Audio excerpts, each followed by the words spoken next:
Gamhanan siya. Pinaagi sa iyang pulong mga igsoon. Antara natong gikinangdan na naa sa iyang pulong. Busa mga igsoon, magpabilin ta nga na kaniya.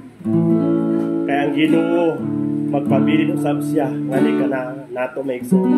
Nga dili ta niya biyaan, kung dili ta niya pasagdan mga igsoon. Taliwala sa mga sitwasyon, mga problema. Kaya ta nga umabot sa itong kinabuhi. Muna karon mga igsoon, daigo nato ang Ginoo. Ato siyang awitan, magpabilin kami. Hallelujah, so God. Hallelujah. Kami ito na itong mga igsoon, pagkain sa itong buhay na Diyos. Hallelujah.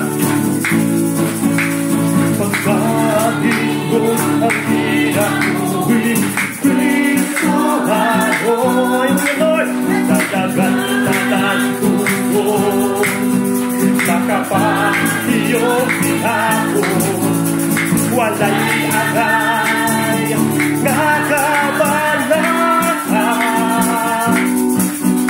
kaya nagtulugan nato makagagahong sa tanan pagkandon, pagkaandindon at pinahuwin Kristo anon, itadagalan tuto makapahiyong ihapon, walay agad makabalakan, kaya